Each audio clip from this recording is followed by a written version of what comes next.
Ariane Billéran. Chronique du totalitarisme 1.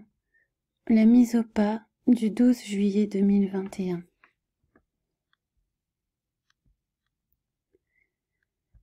Nous avons poussé si loin la logique dans la libération des êtres humains des entraves de l'exploitation industrielle que nous avons envoyé environ 10 millions de personnes aux travaux forcés dans les régions arctiques et dans les forêts orientales, dans des conditions analogues à celles des galériens de l'Antiquité. Nous avons poussé si loin la logique que pour régler une divergence d'opinion, nous ne connaissons qu'un seul argument, la mort. Nous avons poussé si loin la logique dans notre politique sanitaire au nom de la santé pour tous, que nous persécutons les soignants, médecins et infirmiers, et les malades. Notre nouvelle définition de la santé est l'indifférence au consentement, le refus des soins adaptés et de la prescription par les médecins. Nous soignons les bien portants, nous nommons malades des gens qui ne le sont pas, et délaissons les vrais malades. Le corps de chaque citoyen appartient désormais à l'État, qui peut en jouir comme bon lui semble pour ses expérimentations médicales, et celui qui ne s'y soumettra pas, nous le négligerons, le maltraiterons, puis le tuerons, qu'il s'agisse d'un malade qui désirait être soigné ou d'un soignant qui désirait travailler. Pourra tout aussi bien dire un autre cadre repentant du nouveau parti du totalitarisme sanitaire actuel. Le discours d'Emmanuel Macron du 12 juillet 2021 a opéré comme un coup de semonce dans la société française. Le pouvoir s'y est exprimé de façon tyrannique, clivant la société en deux catégories, les bons citoyens obéissants et les autres. Sur les autres, la coercition sera exercée. Le pouvoir entend soumettre ou démettre. Nous nageons en plein harcèlement de masse, et je rappellerai la définition que j'en avais donnée en 2006. Le harcèlement est un phénomène politique lié à l'histoire de l'humanité. Il vise la destruction progressive d'un individu ou d'un groupe par un autre individu ou un groupe au moyen de pressions réitérées destinées à obtenir de force de l'individu quelque chose contre son gré et ce faisant, à susciter et entretenir chez l'individu un état de terreur. Mode d'expression de l'abus de pouvoir, de l'autoritarisme, de la tyrannie, il s'oppose à l'autorité comme le pouvoir injuste s'oppose au pouvoir juste. Il est la méthode parfaite d'asservissement utilisée par les paranoïaques, dont je dis souvent qu'il est le chef-d'œuvre. Bien entendu, un tel discours est traumatique et sidérant. Revendiquer le choix de la liberté entre guillemets en imposant de telles contraintes, avec une telle violence, chantage, menaces, etc., sur les vies, serait un paradoxe risible si cela n'entraînait pas de conséquences tragiques. Que cherche le harcèlement? Conduire à l'autodestruction. Cette autodestruction débute par l'inflammation émotionnelle suscitée par les harceleurs. Peur, colère, rage, impuissance, tristesse, etc. Maîtrisons nos émotions, qu'elles soient des guides, mais ne commandent pas. Car si les émotions commandent, elles nourrissent le sadisme des harceleurs. Elles font leur jouissance. Que craignent les harceleurs? Que nous les envisagions tels qu'ils sont, des fous, des pervers ou des paranoïaques qui font des crises de tyrannie car ils n'ont pas grandi et demeurent psychiquement immatures, sans capacité de maîtriser leurs pulsions de transgression et de meurtre, et que nous puissions leur opposer notre indifférence, celle du parent qui ne cédera pas aux caprices. Les peuples doivent éduquer leurs gouvernants, et non le contraire. Les ministres sont étymologiquement les serviteurs du peuple. Un gouvernement qui prétend éduquer son peuple bascule aisément en tyrannie. Pour cela, il faut bien réfléchir. Sur quel pan de nos vies les harceleurs ont-ils une prise? Il est inutile de crier sa colère à un harceleur, il s'en délectera. Certains s'imaginent qu'en éliminant le pouvoir harceleur, avec des méthodes révolutionnaires, le problème sera solutionné. Rien n'est moins sûr, car le venin de la paranoïa s'est immiscé dans le corps social, la méfiance de tous contre tous, le clivage et la persécution des jugés non essentiels, inutiles, dangereux ou mauvais. Ce n'est pas nécessairement parce que l'on élimine le gourou de la secte que la secte s'arrête. Parfois, la tête du gourou repousse, et même ce peut être en pire. En revanche, ne plus donner rien de soi, ceci est un long processus qui demande un travail de distanciation interne, mais nécessaire. Nous avons l'illusion de nous connaître. Nous croyons naïvement que si l'on nous supprimait nos repères, nous ne saurions pas faire face. Le totalitarisme risque de pousser de nombreuses personnes au fond de leur retranchement. Dans ce lieu de leur être, où elles toucheront l'expérience de l'amour inconditionnel, de la transcendance, de la pulsion de vie, de l'énergie spirituelle, comme le nommait Bergson, ce qui, en retour, leur donnera la foi, la force, le courage, la détermination.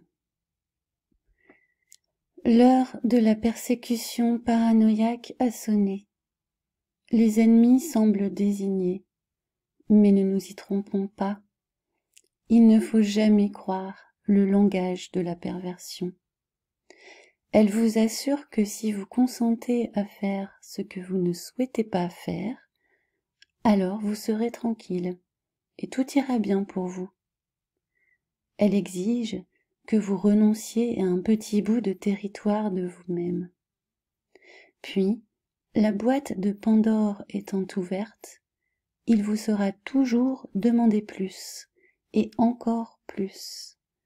C'est le fonctionnement même de l'emprise perverse, de la mise en esclavage psychique et physique. Alors peut-être qu'aujourd'hui certains se rassurent en se disant que s'ils sont des citoyens obéissants, ils seront épargnés, puisque la vindicte désigne une catégorie d'individus en particulier dans un corps social désormais considéré malade et qu'il conviendrait d'amputer. C'est une erreur. Dans les systèmes harceleurs, tous ceux qui se soumettent docilement et font du zèle, espérant passer entre les gouttes, finissent par être persécutés, puis exécutés. Car la paranoïa est une folie résonnante. Il faut entendre qu'elle n'a rien de rationnel et ne s'embarrasse pas de contradictions. Au diable la logique devient ce que l'angoisse psychotique exige, de la persécution, du sang, des morts pour se calmer, toujours temporairement. Aussi cela procède à l'arbitraire et par vagues. Tous les totalitarismes ont agi ainsi. Solzhenitsyn nota bien l'incrédulité des gens. Ils pensaient être de bons citoyens bolcheviques, n'avoir rien à se reprocher. Et pourtant les rafles ne les épargnaient pas. Cette incrédulité leur donnait ainsi l'illusion que quelqu'un s'apercevait bien de leur innocence. Mais rien n'est plus faux, car leur erreur était la croyance aveugle en l'existence d'une rationalité dans ce qui n'était qu'une folie, empruntant de façon frauduleuse l'apparence de la raison. Ne pas comprendre qu'il s'agit d'une folie au sens propre, d'une psychose paranoïaque qui perfuse sa contagion délirante dans le collectif, rend vulnérable. L'individu perd du temps à tenter de justifier une logique rationnelle et raisonnable à ce qui n'est que langage infatué d'un délire ne s'embarrassant pas du principe de non-contradiction. Ne pas se préparer psychologiquement au déferlement de la violence est une erreur aussi. Car la paranoïa fait régresser les individus psychologiquement fragiles, et ils sont nombreux, dans la banalité du mal, celle que la charge traumatique du discours d'Emmanuel Macron a autorisée cette semaine en France. J'ai recueilli plusieurs témoignages de refus de soins d'êtres humains dans des hôpitaux ou cliniques car ils n'étaient pas vaccinés, entre guillemets. Notamment celui d'un chantage aux soins pulmonaires contre obligation vaccinale à un jeune non vacciné, ou encore le refus de soins dentaires à un retraité non vacciné, ou encore un ultimatum donné à une personne diabétique avec blessure. Elle ne serait plus reçue, même en urgence, sans test ou sans ce que le pouvoir a convenu d'appeler un vaccin.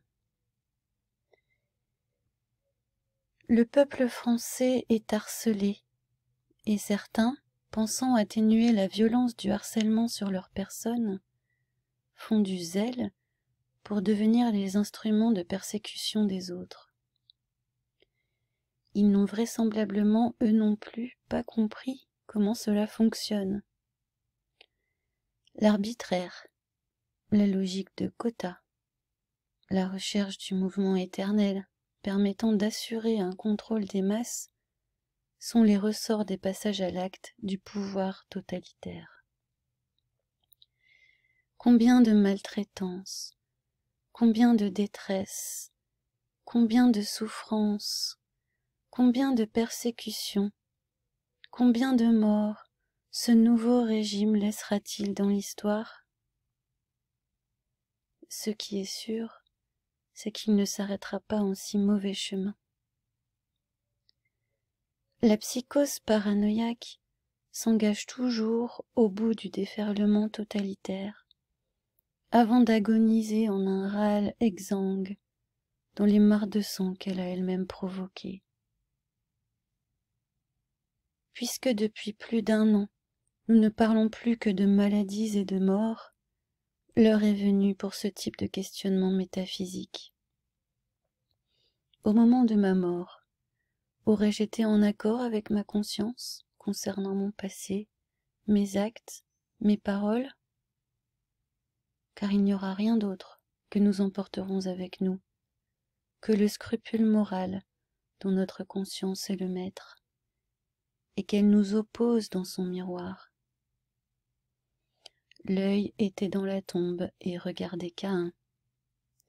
Est-ce cela que l'on désire pour soi-même? Le totalitarisme accule à un choix, le non-choix devenant un choix par défaut. Soit accepter de se faire avaler dans la pieuvre géante en renonçant à son intimité et à tout ce qui constitue son individualité, c'est-à-dire le sacrifice total exigé par la paranoïa, soit déclarer sacré l'être humain en tant que régi non pas par les nouvelles lois de la nouvelle normalité totalitaire, mais par des lois transcendantes et immuables. Ne pas tuer, ne pas transgresser. Nous voici encore et toujours revenus à Créon et Antigone. Où placer le sacré dans notre existence? Il n'y a que deux conceptions de la morale humaine, et elles sont à des pôles opposés. L'une d'elles est chrétienne et humanitaire, elle déclare l'individu sacré, et affirme que les règles de l'arithmétique ne doivent pas s'appliquer aux unités humaines, qui dans notre équation représentent soit zéro, soit l'infini. L'autre conception part du principe fondamental qu'une fin collective justifie tous les moyens, et non seulement permet, mais exige que l'individu soit en toute façon subordonné et sacrifié à la communauté, laquelle peut disposer de lui soit comme d'un cobaye qui sert à une expérience, soit comme de l'agneau que l'on offre en sacrifice.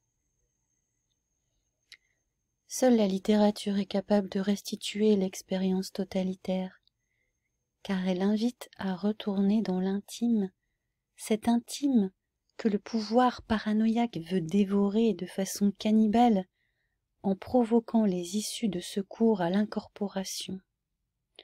L'intime des sentiments, les états d'âme, la vibration de l'être en proie à ses doutes, à ses errances, à son désespoir, mais également à sa volonté, à ses aspirations, à ses décisions, à ses convictions.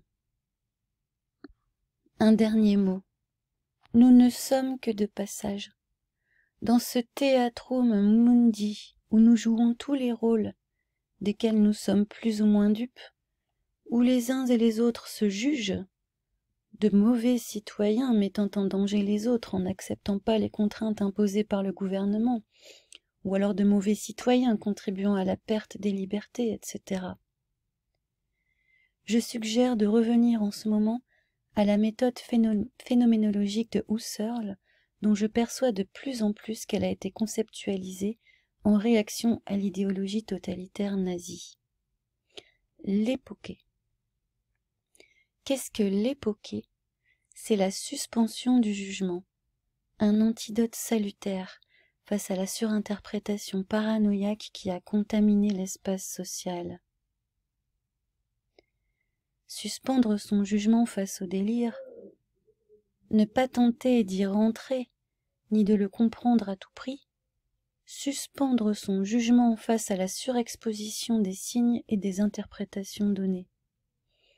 Suspendre son jugement, s'en distancer, pour ne pas sombrer dans les effets projectifs en miroir que l'on voit si souvent dans les phénomènes harceleurs, et notamment ne surtout pas tomber dans la fin justifie les moyens. Adage politique, j'ajouterais machiavélique, selon lequel pour se libérer du tyran, et au nom d'un autre idéal tyrannique, liberté et abolition de l'oppresseur à tout prix, ou quel qu'en soit le prix, il devient permis de devenir tyran à son tour en utilisant des méthodes similaires. Ataraxie, suspension des émotions, absence de troubles émotionnels, et époquée, suspension du jugement, sont des outils de la philosophie qui peuvent aider au témoignage, car c'est bien le témoin qui en définitive humanisera toute cette affaire, en ce qu'il inscrira les traces et la mémoire, et fera vivre l'adage latin « Homo sum humani a me nihil alienum puto ». Je suis un homme, et rien d'humain ne m'est étranger.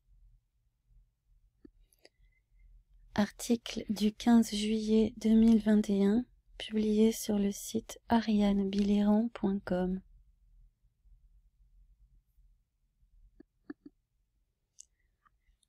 Ariane Bileran est normalienne, psychologue clinicienne, docteur en psychopathologie, chargée de cours à l'université, auteure, conférencière, consultante, Auteur de plus de 25 ouvrages, ses domaines d'expertise sont le harcèlement, la paranoïa, les déviances du pouvoir et la reprise de son pouvoir personnel. Je remercie Violaine pour avoir porté cet article à ma connaissance. Et je vous dis à bientôt. Force et courage.